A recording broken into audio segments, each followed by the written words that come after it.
Hi Booktube. I'm here today to do the my July wrap-up. I think I've had a fantastic reading month. There was a total of 12 titles that I read and listened to. A lot of it was listened to, in fairness, and a lot of them were short, so that's why the numbers are so high. But well, regardless of that, there were a lot of 5-star reads, so that was great. So let's just start with some audiobooks. Yeah, so there was a lot of essay collections / memoirs. The first one was Valeria Luiselli's Tell Me How It Ends, an essay in 40 questions. So this is this essay that was the basis for her novel Lost Children Archive, which I still haven't read, but really want to get to.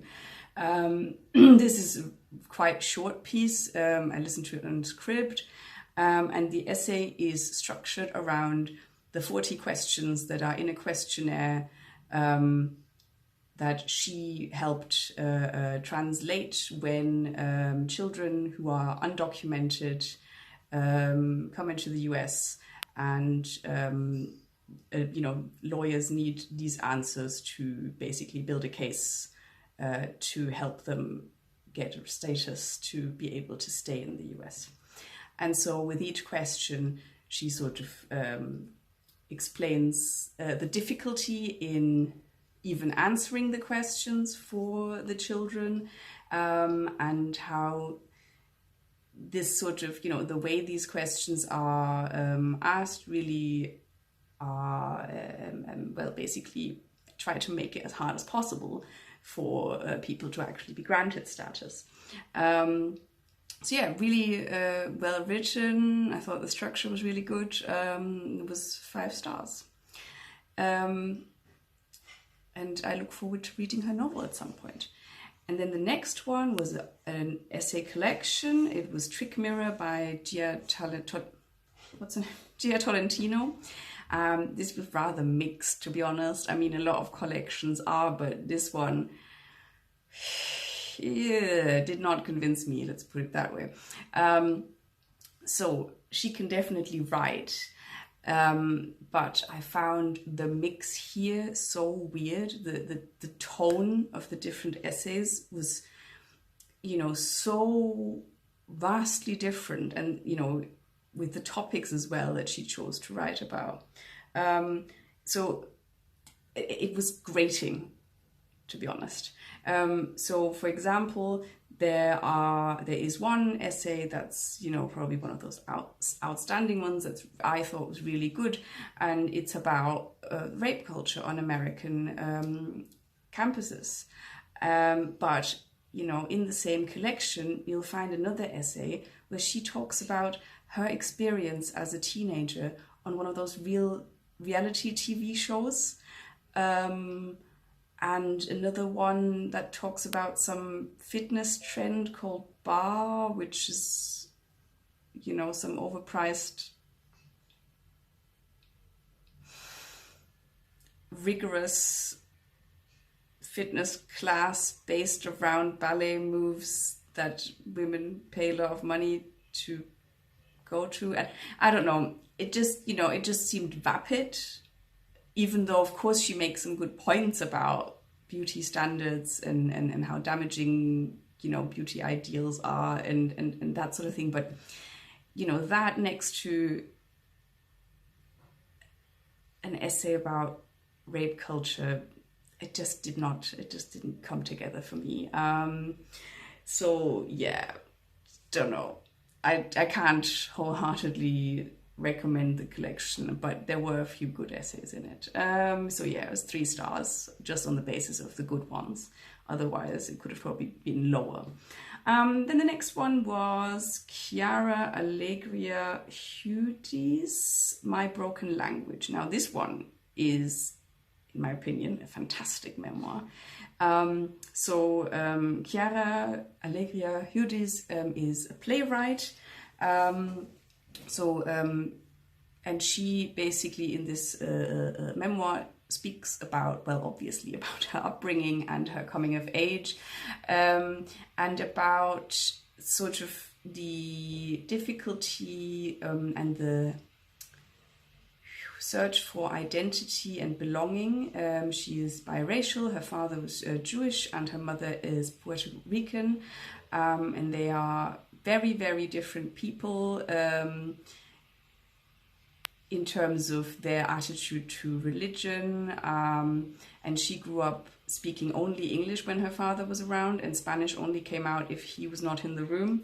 You know, and obviously language is also strongly tied to identity and belonging, and I can kind of empathize with that. And her mother is like this sort of, how do you say this, very well, to me it seems superstitious, spiritual person who follows the Yoruba religion, which includes all sorts of things like animal sacrifice, stuff like that. And, you know, Hudes is sort of in her young teenage years is trying to sort of figure out what's going on there, but it's kind of being kept a bit hidden. And then later on, she connects more to that, not necessarily directly to the religion, but she finds some sort of sense of identity with that too. And what else is important that she talks about? Oh yeah, so speaking of the bilingual thing, what I loved was also the, you know, her highlighting sort of code switching, depending on where you are and who you're talking to, but specifically about language, because it says broken language. She also talks about learning the language of music, and well, yeah, and the language of religion to express different parts of herself. And I thought it was really, really lyrical, for want of a better word, in terms of the writing, and incredibly heartbreaking and difficult to read in parts, because she also speaks about her experience that is so vastly different from the other people that that she goes to school with, and how her community is sort of disproportionately affected by poverty, drugs and AIDS at the time that she's growing up in.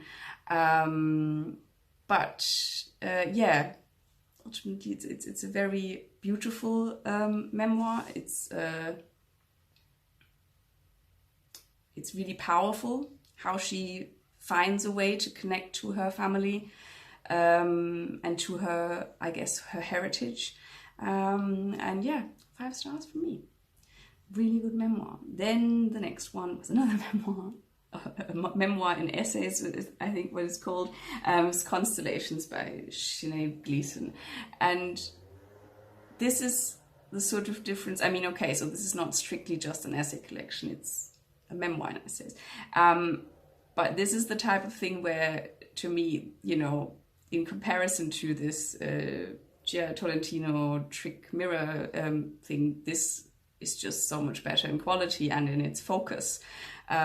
So I guess the framework of the collection is about being ill, you know, having your body fail you, being chronically ill, but also about womanhood and how, you know, her experience as a woman growing up in Ireland, and her attitude towards religion and how that changed over time, also partly because of her illness.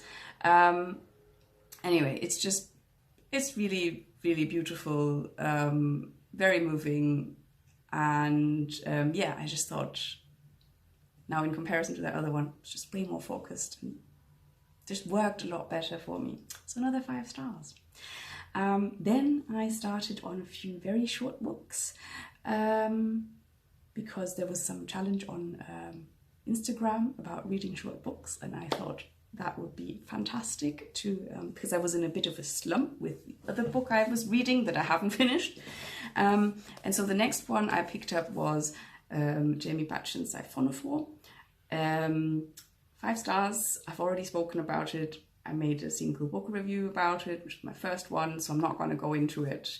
Highly recommended if you like beautiful language, meta-narrative that questions the relationship between author, characters, and the reader.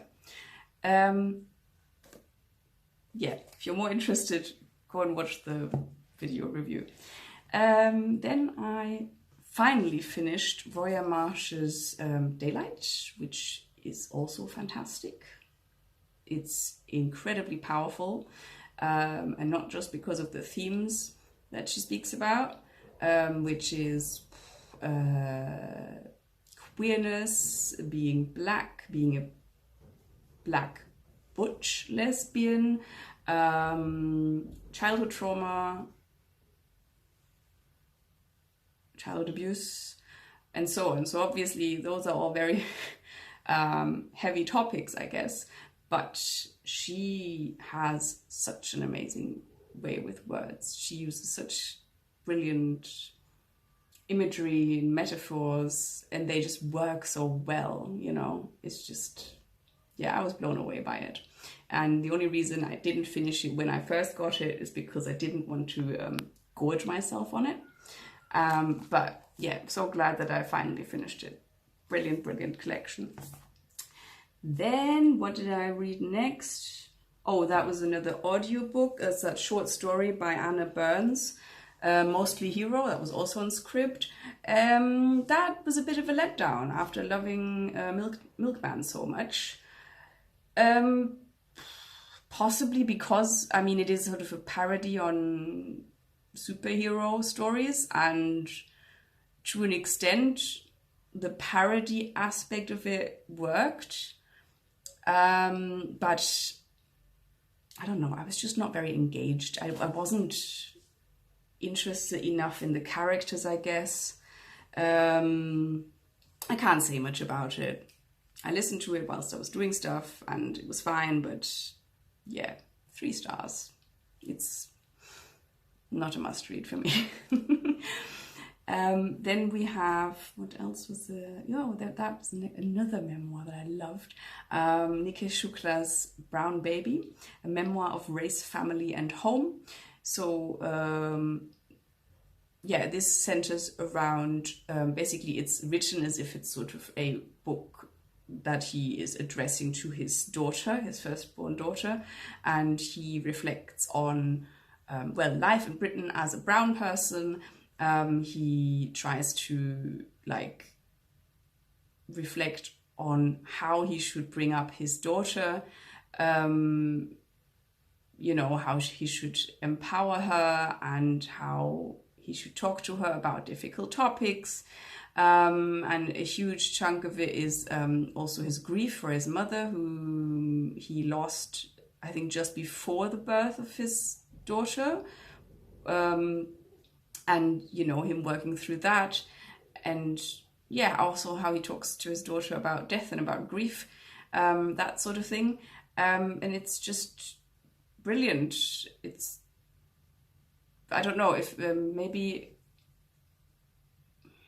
obviously I don't have a lot of I don't share his type of experience, but because his daughter is also biracial, right? So her mother is white and he is Indian, and he also reflects on how that might change things for his daughter in terms of how she will be greeted by the world and how she perceives things. And I found that incredibly touching that he does actually think about that. I mean, it's different times now, but I'm biracial. We never talked about these things. Anyway, I think it's really good. I can recommend it.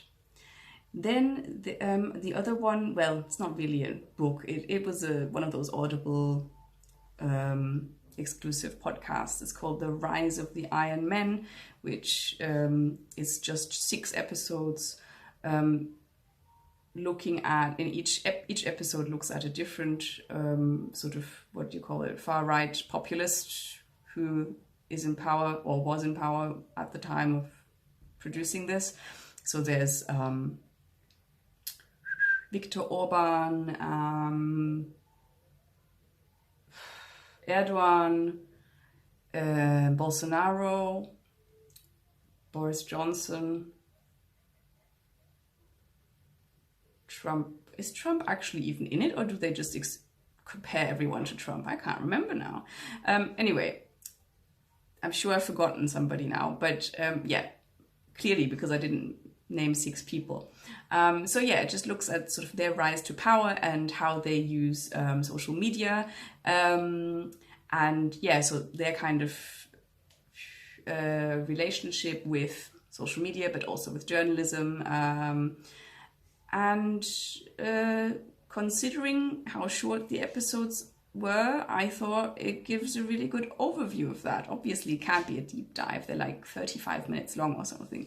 But I thought it was quite interesting and well done. I can't remember what I rated it though. Then I read Marc Nash's Stories We Tell Our Children, which I thought was fantastic as well. This only just came out in July, and I had pre-ordered it, and so I'm quite glad that I actually got to it really, really quickly, because very often I let these things sit there for ages. So I think I talked about it before, but only briefly. This is a novel made up of interlinked stories, with the connecting theme being, well, what it says on the tin, Stories We Tell Our Children, and about how these stories might basically grow legs and have much more far-reaching repercussions than what parents may think when they tell these stories. But also it's about, maybe sometimes it's about the stories we don't tell, the things that are left out and left unsaid, secrets that are kept within families, and the harm that can do. I don't think I'm doing a very good job at this. So it's incredibly dark in some places. I wouldn't recommend reading it if you're in a very fragile state. But also it's very, very humorous. There's a lot of very witty wordplay in here. There's some passages that are just really beautifully written language-wise. And I had to look up a lot of words, as I had expected. But I don't mind that. I think that's really cool because, well, I mean, obviously it's not like, it doesn't make it super easy to read if you keep having to look up words, but I like learning new words, although I'm sure I've forgotten over half of them already again. I wanted to read one part. So the part I want to read is from Artache. We have the child in question here is called Veronica, and her parents are both artists. And before the section that I'm going to read to you, her mother's art is described. Her mother is a fine artist, and she paints pastoral scenes which, upon closer inspection, turn out to show a lot of decay and rot in these scenes.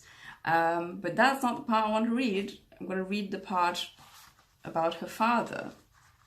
Okay, so I just found this really beautiful. That's why I'm reading this to you. Her father, on the other hand, his personal story inevitably demands an airing, not that he'd ever granted such exposure. He's not a fine artist, in both interpretations of the word. His chosen material is metal. Thin, hunchbacked, elliptical strips, braced between two low-lying bases, worked and worked and worked to death. By drill, angle grinder, metal shears, nibblers, anything that could tear apart its very molecular structure. Yet the metal's burrs are not only left untreated, but celebrated for their vertebral angularity. The surface of the metal is bubbled and etched by acid, but not with any patterned design, perish the thought. Rough-hewn for the sake of coarseness. Stained steel. The texture is as if corroded by rust, but it remains imperative that the steel retained its metallic grey sheen. What could be more soulless in art than things wrought in steel? These sculptures are like fence palings of decay, warped struts holding nothing together any longer, misshapen armatures with nothing left to connect. The crazy splay of joists when a concrete edifice is detonated and demolished, bowed in supplication before an absent draftsman, divine or secular. These are not the blight of Mum's faux Arcadian vistas, but the disintegration and degeneration of the industrial world. So, I'm not good at explaining why I like things, but I think this has like a really beautiful rhythm and flow, which I find kind of funny because what is it described is, you know, so harsh and full of edges. And I really like the imagery, my visual imagination is not very good, but this is like described in such a way where I can see it all in my head. And anyway, I think it's brilliant. There are other ones where I laughed out loud, and then others where I just felt really devastated because they were so dark. So yeah, definitely a good read. Then I listened to another essay collection, which is called We Are Never Meeting in Real Life by Samantha Irby. This is, I don't know how to describe this one, to be honest.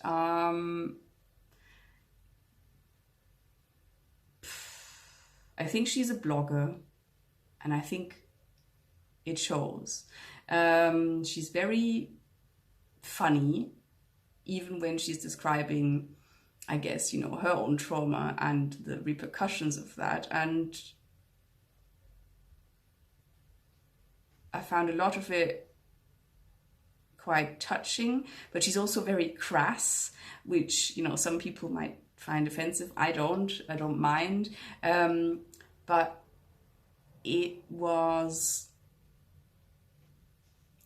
good stuff to listen to whilst I'm doing other things, but also quite forgettable, which is probably why I'm not very good at talking about this, even though it's only been a few days since I finished it. Anyway, I think it was a 3-star. It was fine to, you know, since I didn't spend money on it, it was on script and whatever, and I might pick up another one of hers, just for sort of cooking or if I'm on the go, because it's sort of quite easy to listen to. Anyway, and then the last one I finished was Charles Yu's Interior Chinatown. Finally, it only took me 2 months, which is in no way a reflection on the book, and has everything to do with the month that I picked it up in. And I think I basically just didn't do it. How do you say this? I did do it a disservice by putting it down all the time, because it's actually like it reads really quickly. It's just that I was very, very distracted in June. And then by the time July rolled around and I had a bit of, you know, better reading motor or whatever, I put it down for so long that I didn't really feel motivated to pick it up again. And then when I did finally do it, I was like, why didn't you just read this, like, you know, in June? It's brilliant. I think this was a 4-star read for me, not quite 5, but it was definitely thoroughly enjoyable and very clever. So this is, I mean, everyone has read this, right? You all know about it because it's already won a prize and everything. Anyway, but it's just briefly, it's written in the form of a screenplay. The protagonist, his biggest dream is to become Kung Fu guy, whereas in the beginning he's just generic Asian man. And so obviously it plays up, or, you know, satirizes the you know, stereotypes that Asian people face in America, and how they're not seen as full Americans, even though they've been there, you know, for 200 years. And yeah, basically how they are constantly othered by other people, both white and black people in the US. And a lot of this is, some of this is very funny, other parts are very touching, and, you know, terrible in terms of some of the violence that people are subjected to. But I think why it's not 5 stars, I think the screenplay thing, whilst it was a great idea and generally really well executed, I felt like it fell flat in some parts. I didn't quite connect with it, with specific parts in here. It just didn't work for me all the way through. And yeah, that's why it's not 5. Otherwise, really good read. And I'm gonna hopefully at some point actually chat to Marc from Book Time with Elvis about this, because this was supposed to be our buddy read, but I let him down. So maybe I'll have more to say about it later. That is everything that I've read in July. And now just one little other thing that I wanted to bring to your attention. I've just recently received this. It's called Reasons to be Cheerful. It's the summer edition, and this is by a lovely family who have started this website or blog to basically publish articles, recipes, poems, photography, whatever, written by whoever about things that cheer them up. And they started this during lockdown. And then they started printing these magazines where they choose the best articles and print them for, like, I don't know, I think they did one last year, then now they did the summer edition, and then there's going to be another one in autumn or something like that. And one person that some of you will obviously hopefully also watch is Hannah from Let's Talk About Books Baby, and she's got one of her articles is in here, and I think it's the first article in print. But the reason why I'm advertising this is because, well, maybe you might need something to read that cheers you up this summer, and all the process. So, and they still have copies to sell, and all the proceeds are being donated to a youth suicide prevention charity. So I think it's a good one to highlight. I'm gonna leave the link to their website in the description box. And that is the end for me. So let me know what you've read in July, and whether you've read any of these books or you're interested in picking them up. I'd love to hear from you. And until then, until the next time, have a lovely day. Bye bye.